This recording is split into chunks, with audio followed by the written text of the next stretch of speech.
Gas সঞ্চালন লাইনসহ প্রয়োজনীয় অবকাঠামো নির্মাণ শেষ হয়েছে ২ বছর আগেই, কিন্তু এখনও গ্যাস দেয়া হয়নি নীলফামারীর উত্তরা ইপিজেড, বিসিক সহ বিভিন্ন শিল্প কারখানাতে।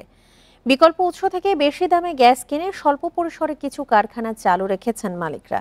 সংশ্লিষ্ট কর্তৃপক্ষের সাথে যোগাযোগ করে বিষয়টি দ্রুত সমাধানের আশ্বাস দিয়েছেন জেলা প্রশাসক। নীলফামারী উত্তরা ইপিজেড, বিসিক থেকে শুরু করে সবগুলো কারখানায় ২০২৩ সাল থেকে গ্যাস সংযোগ দেওয়ার কথা ছিল। সে লক্ষ্যে ১,৫০০ কোটি টাকা ব্যয়ে সৈয়দপুরে পাইপলাইন স্থাপন, ৩টি সিটি গ্যাস স্টেশন সহ প্রয়োজনীয় অবকাঠামো নির্মাণ শেষ হয় ২০২০ সালে। তবে এখনও গ্যাস সরবরাহ শুরু হয়নি। সরকারি সিদ্ধান্ত এবং সব অবকাঠামো থাকার পরও গ্যাস না পাওয়ায় অনেক কারখানা বন্ধ রয়েছে। আবার কিছু কারখানা চালু রাখতে বেসরকারিভাবে বেশি দামে গ্যাস কেনার অভিযোগ উদ্যোক্তাদের।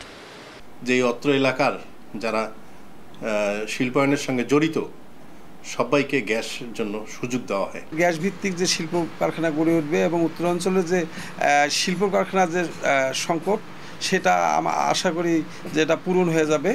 বিসিক কর্তৃপক্ষের দাবি, গ্যাস সরবরাহকারী প্রতিষ্ঠান পিজিসিএল এর সাথে বারবার যোগাযোগ করেও মিলছে না সংযোগ। আর পিজিসিএল কর্মকর্তারা বলছেন, গ্যাস সংযোগ দিতে এখনও অনুমতি মেলেনি কর্তৃপক্ষের। এখনও আমরা আমাদের শিল্পনগরীতে সেই গ্যাস সংযোগ পাই নাই। ইতিমধ্যে আমরা বিভিন্ন সময় পিজিসিএল কর্তৃপক্ষের সঙ্গে যোগাযোগ করেছি। ওনারা আশ্বস্ত করেছেন গ্যাস লাইন বা গ্যাস আসলেই ওনারা আমাদের শিল্পনগরীতে গ্যাস সংযোগ স্থাপন করবেন। ওইভাবে কোনো অথরিটি নাই, কোনো অথরিটি বাইরে যেতে কোনো কাজ করতে হবে। আমি আপনাকে বলছি যে হ্যাঁ, আমাদের প্রজেক্ট শেষ হয়ে গেছে, সব কিছু ওকে আছে। এখন আপনি আমার কাছে এনে দিচ্ছেন, আমার হায়ার অথরিটি যারা আছে এদের কাছ থেকে পারমিশন নিয়ে তারপরে আপনারা আসবেন।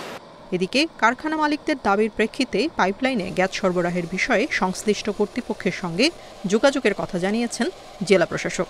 লাইনটি অনেক আগেই টানা হয়েছে, শুধু সংযোগটুকু দিতে পারলে আমরা ইপিজেড এবং বিসিক সহ অন্যান্য জায়গায় শিল্প মালিকরা সুবিধা পাবে।